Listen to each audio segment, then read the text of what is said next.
Hi, you're a new mom? Well, don't worry, everything will work out beautifully. Just give the baby your best and give him or her all the love you have. Okay? So, if you're a new mom, an anxious parent, or even not a parent yet, welcome everybody to my channel आओ बातें करें. I welcome all because whether we are a parent or not, we have all been kids sometime. Well, my kids are very private people and they really guard their privacy. So I won't be telling you the full name of my kids, but I'm tired of sharing elder one, younger one, elder one, younger one. So my elder one's name is Adi. It's his shorter version of his name, and the younger one is Abhi. Okay, so if I refer to Adi, it's the younger one. The elder one, and if it's Abhi, it's the younger one. Okay. Many parents have got this worry or anxiety or query, or many people ask me, how come your boys bond so well with each other? How there is no sibling rivalry? Well, my only answer is you have to work on it. You have to love your children equally, and they should be secure that you love them equally. And you have to really work on it.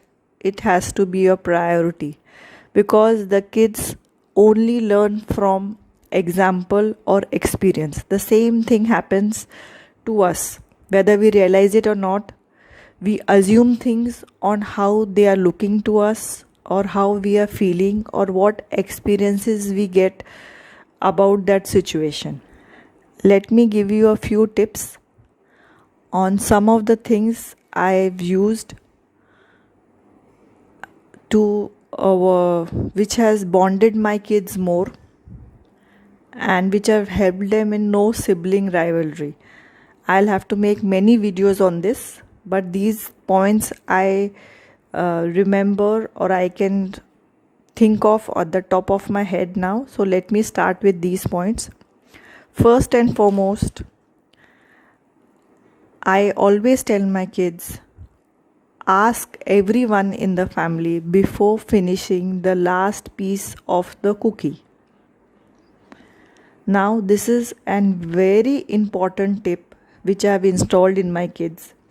Even if I get some cookies, like suppose there are some special cookies from some bakery or something, we have all had it, it's finished, it's been 4 days, 5 days.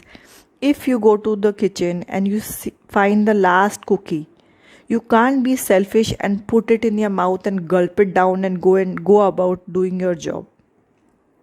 Right? You have to come and ask everyone present at home, do you want a bite of this last cookie? And try this, guys. It really works. I used to take a mini micro bite just to let the child know that if you ask doesn't mean it will reduce, right? My kids sometimes used to divide it into half, or sometimes if someone doesn't want or has just finished the other two, you would have said no. So the person who's come to ask used to feel so good, and he used to go back feeling so satisfied. I said, would you all like it if I have the last cookie and I don't ask you all? So they used to always say, no, we won't like it. You won't do this. You never do this, Ma. I said, it's not Ma doesn't do it. Ma doesn't do it on purpose, or remembering it properly. I don't do it. It just doesn't happen, right? So in the same way as to tell them, do to others what and how you want others to do to you. So if you want to be asked about the last cookie, go and ask everyone. And then this became a habit. Now, whenever any favorite dish has come, maybe it is from a restaurant, maybe it is the pasta, the last bowl the person will all, any child who goes in the kitchen, he will always ask everybody present in the house, hey guys, you want a bite? I'll take half, I'll leave the half for you, whatever the size of the bowl. So this is the first and foremost tip. Second, I used to tell my kids, eat, I will get more, I'll get the same thing again. And I did get it. I must have got them their favorite cookies 3 times a week, again and again and again. With this experience, the child understands, yes, there is no need to fight, there is no need to pull and push. We will get it again. It's a delicacy, but mom will get it again. So, guys, as I always tell you, you have to lead by example. If the same thing, if the child, this thing is installed in his brain from the day one or from a very younger age, he will never fight over clothes, food, shoes, or I think anything with anybody. So today, if you see my kids, they are most cool. You get them the biggest thing in the world. They are very happy, but they are quite satisfied and very cool. But this cannot be done in a day. It is not that they are thankless. I have taught them gratitude. That is a topic for another day. But they are very happy and satisfied with life. This I have seen even in elderly people. They are not, they are very anxious and they think something is getting pulled from them or they are losing out on something. This is all what has happened to them over the years or over their childhood, which they can't get over. So, as I told you, the second point is I will get it again. Share, enjoy, and yes, I get it again. Maybe it is some dish from a restaurant, maybe their favorite cookies, muffins, chocolates. You should have seen me shopping when my kids were younger. Now now everything is online, so it's made life so much easier. But I used to shop as if I'm running a boys hostel. And it was like so much, but I used to make sure I used to keep my kitchen stocked. Even if I don't buy my kids 6 pairs of the branded shoes, my first priority was they should have the basics. They should have good brand of shoes. One or two is enough because the kids grow very fast. They should have clean clothes. They should be comfortable in all the basics. Safety, security should be there. And instead of pampering them with nonsense, they were pampered, but like 7 shoes, 7 brands, 8 brands, 546 t-shirts. No, they had about 50, 40, 50 t-shirts. They had two, three, or I think four shoes at a time. Touch wood, they have had a very privileged lifestyle and a privileged life. So they have been born with a silver or golden spoons, but still it is more important for me to install these things in them because I wanted them and always want them to be good human beings first. So as I was saying, sorry, I lose track of what my point is. I sway to another direction.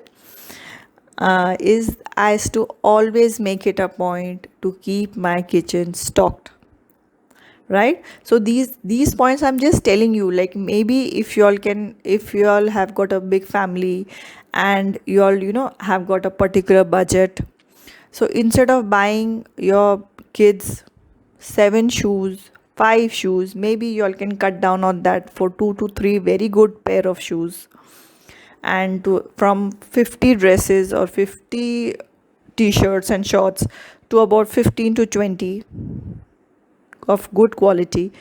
But the basic things the kids should have is good nutritious food. So with these 2 points are very important, because food is very important in all the cultures. So, and a child is very, very, even human, as us as adults are, but as a child, these are his basic, his space, his food, his things, etc. So, if he doesn't think they are getting attacked or there is a scarcity in it, he will relax, he will not fight for it. And I think the same habit will grow or be installed in him as he becomes or grows into an adult. And this habit I have installed in both my boys. It's not that if you are an older son, you have to keep taking care of your younger brother. No, it works both the ways. My younger one has to be equally responsible for taking care of his elder brother, of not hurting him, of taking care of him. I said, just making you, if you're younger, doesn't give you the clean chit to do anything in your life. Right? If you want, if your brother loves you, you have to reciprocate back 100 times, a million times. And let me give you this, give you an example on this. It, I didn't realize how well I have installed this in my younger son till one day there was a grandma in a building. So my kids used to do hello hi with her while going to school, or sometimes, so I used to always tell them, always talk to her, talk to her 2 3 minutes nicely, answer her questions, be very polite, ask her how she is doing. So one day we were just crossing her, and my grandma had, she had some chocolate, full packet of chocolate her grandson had brought from US or somewhere. And my elder son was not with me that time. I was only going around to the lift, or I had just crossed her coming out with my younger one. So she had that box of chocolates, and she opened up one chocolate and gave it to my younger one. Or my younger one, first of all, he said, can I choose? Okay. So because my kids are very specific of what they like and what they don't like, so I'll make a video on this for sure. And she said, sure, you can choose. So he chose some chocolate of which he liked from this. I think it was kind of M&Ms or something on those kinds, something, no, sorry, Mars or something, small pieces of Mars and other small mini chocolates. And he said, thank you. And my grandma said, most welcome.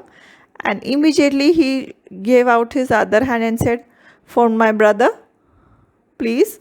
So she was overwhelmed, and I said, Abhi, you can't just ask for another one. You share this with your brother. But she was so overwhelmed. She said, no, no, no, no. But that is so nice of him. Any kid will just take the chocolate for him and run away. And so sweetly, he's asking for his brother also. So Abhi said, yeah. Uh, Whatever I get, I take it for my brother also, because he also gets me chocolate. If there is some, if he gets chocolate in school for some birthday or something, he doesn't eat, he comes home and shares with me. And she was so overwhelmed, and hearing that, I realized, yeah, this is what my boys do so sweetly. So I said, yeah, and I, that day I realized I have really installed this quality in them to love each other, not to ask people for second chocolates. That I have not installed in them.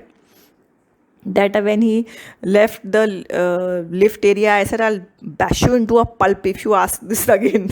Then he gave me a I'm sorry, gave me a cheeky smile. I said, share what you have, else I'll get you more. I'll get it again.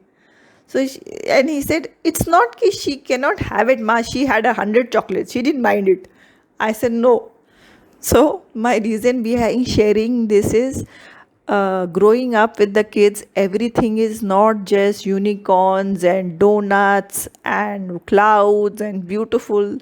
It is going to be sweet and sour. There are going to be a number of things happening in a day, which gives you your highs and lows and everything. So basically, I hope this helps you with one aspect of sibling love or sibling rivalry, how you to avoid sibling rivalry. There are many more aspects which we as parents have to work on it. So I'll get back to you with more videos on that. If you like my videos, please share with other parents or with family members you think will really enjoy them, and subscribe, like and share. And I would love to hear what you like the most about my video in the comment section. Till then, bye bye, take care, have a great day.